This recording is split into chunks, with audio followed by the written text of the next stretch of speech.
சொத்து ஆக்கிரமிப்பு முயற்சி, ஆயுதங்களுடன் வந்து பெண்ணுக்கு கொலை மிரட்டல் விடுத்த கும்பல், உரிய நடவடிக்கை எடுக்க மாநகர ஆணையாளரிடம் கண்ணீர் மல்க புகார். கோவையை சேர்ந்த பெண் ஒருவர் தனது சொத்தை சட்டவிரோதமாக ஆக்கிரமிக்க சிலர் முயற்சி செய்ததாகவும், அவருக்கு கொலை மிரட்டல் விடுத்ததாகவும் கோவை மாநகர காவல் ஆணையாளரிடம் கண்ணீர் மல்க புகார் தெரிவித்துள்ளார். கோவை தெலுங்குபாளையம் பகுதியில் வசித்து வரும் திவ்யா, வயது 35 என்ற பெண், அவரது தந்தை சர்க்குணனின் வளர்ப்பு தாயார் பழனியம்மாளுக்கு சொந்தமாக செல்வபுரம் குமாரபாளையம் கிராமத்தில் உள்ள 36 சென்ட் நிலம் உயில் சாசனம் மூலம் தந்தைக்கு வந்ததாகவும், கடந்த பல வருடங்களாகவே அந்த சொத்தை தந்தையின் குடும்பத்தினர் அனுபவித்து வருவதாகவும் புகாரில் தெரிவித்துள்ளார். இந்த நிலத்தை அபகரிக்க தீபா, விஸ்வநாதன், ஈஸ்வரி, ரேணுகா, ராணி உள்ளிட்டவர்கள் திட்டமிட்டுள்ளதாகவும், கடந்த ஏப்ரல் 15ஆம் தேதி ஜேசிபி, டிராக்டர், அருவாள் உள்ளிட்ட ஆயுதங்களுடன் ஒரு கும்பல் அத்துமீறி நிலத்திற்குள் நுழைந்து அவருக்கு கொலை மிரட்டல் விடுத்ததாகவும் கூறியுள்ளார். மேலும் அவரை ஜேசிபியால் மோதுவோம் எனவும் மிரட்டியதாகவும், 30 வயதுடைய 4 ஆண்கள் கொலை மிரட்டல் விடுத்ததாகவும், காவல்துறைக்கு தகவல் அளித்த பின்பும் அவர்கள் இடத்தை விட்டு செல்லவில்லை என திவ்யா தெரிவித்துள்ளார். மேலும் இது தொடர்பாக ஏற்கனவே கோவை மாநகர காவல் ஆணையாளரிடம் புகார் அளித்தும் எந்த நடவடிக்கையும் எடுக்கப்படவில்லை என்றும், மீண்டும் அவர்கள் அந்த இடத்தில் அத்துமீறி நுழைந்து கொலை மிரட்டல் விடுத்ததாகவும் அவர் குற்றம் சாட்டியுள்ளார்.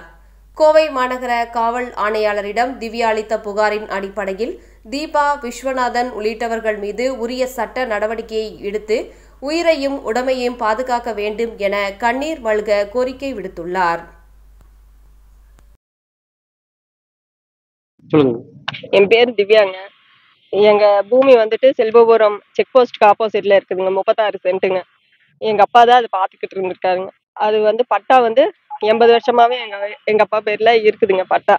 இந்த இவர் பார்த்துட்டு இருக்க இந்த டாக்டர் விஸ்வநாதன் வந்து லில்லிகளா எங்க நிலத்தை அபகரிக்க பாக்குறாங்க. இவர் தாங்க. இவர் வந்து வடக்கு மாவட்ட மருத்துவர் அணி தலைவர், திமுகல இருக்கிறாருங்க. இவர் அந்த கட்சி வச்சு எங்க லேண்ட அபகரிக்க பாக்குறாங்க.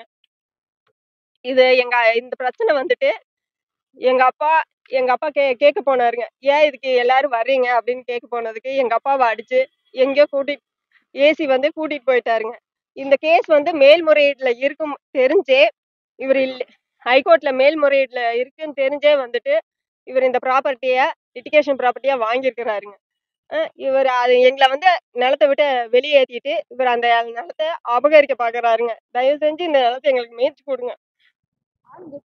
ஆளுங்கட்சியோட துணையோட இவர் இந்த வேலையெல்லாம் பண்ணிட்டு இருக்கிறாங்க. இவர் மூலியமா ஒரு 100 பேர் வந்திருக்காங்க. அதிகாரி வந்து ஏசி குனியம்புத்தூர் ஏசி வந்தாருங்க. தெரியல, அஜய் தங்கம். அப்புறம் இன்ஸ்பெக்டர் வந்தாருங்க, செல்வபுரம் போலீஸ் ஸ்டேஷன் இன்ஸ்பெக்டர். அவர் வந்துட்டு வந்தாருங்க, அழகுராஜான்னு சொல்லி அவர் பேருங்க. அவங்க எல்லாம் வந்துமே எங்க அப்பாவை இழுத்துட்டு இப்ப எங்க போனாருன்னு தெரியலங்க. அத எங்க வீட்டுக்காரு எஸ்ஐயா இருக்காருங்க. அவரையும் ஒரு எஸ்ஐன்னு பார்க்காம தரன்னு இழுத்துட்டு ஸ்டேஷனுக்கு போயிட்டாருங்க. அடிக்கெல்லாம் செஞ்சுட்டாங்க. எங்க அண்ணன், ஆமாங்க, அரெஸ்ட் பண்ணி எங்க அண்ணன், என் தங்கச்சி எல்லாத்தையுமே ஸ்டேஷன் கூட்டி தெரியல. நான் ஏன் உள்ள வரேன், நீங்க எல்லாம் யாருங்க, என்ன பேப்பர் இருக்குன்னு தானே கேட்டோம். நீங்க எதுக்கு தேவையில்லாம உள்ள வரீங்க, என்ன இது ஹைகோர்ட்ல அப்பீல் இருக்குது, நீங்க எதுக்குங்க இப்ப வரோம். அது இல்லாம ஆடியோல என்கொயரி வேற போட்டிருக்கிறாருங்க. திங்கக்கிழமை என்கொயரிங்க. அது இருக்கும்போது என் குழந்தை எல்லாமே கூட்டிட்டு ஸ்டேஷனுக்கு தாங்க போயிருக்கிறாங்க. இப்ப அவங்க எல்லாம் எங்க இருக்காங்க, எங்களை பார்க்க கூட விட மாட்டேங்கிறாங்க ஸ்டேஷனுக்குள்ள. தெரியலைங்க, என் தங்கச்சி என் குழந்தை எல்லாமே கூட்டிட்டு போயிட்டாங்க. இப்ப எங்க இருக்காங்கன்னு கூட தெரியல. எங்க கமிஷனர் ஆபீஸ்க்கு கம்ப்ளைண்ட் பண்ணலான்னு வந்திருக்காங்க. ஏற்கனவே இதுல 4 தடவை கம்ப்ளைண்ட் பண்ணிட்டாங்க. ஆனா எந்த ஆக்ஷனுமே எடுக்கலைங்க. ஆமா, கமிஷனர் கிட்ட கொடுத்துருக்காங்க, டிசி கிட்ட கொடுத்துருக்கானுங்க. எல்லாத்துக்கிட்டையும் கமிஷனர் கம்ப்ளைண்ட் கொடுத்துட்டானுங்க. ஒன்னு பாக்கலாம் தான் சொல்றாங்க. இவர் கூட்டிட்டு போறேன்னு ஏசி வண்டியில தாங்க கூட்டிட்டு போனாங்க. ஆனா அவர் இப்ப எங்க இருக்காருன்னு எங்களுக்கு தெரியல.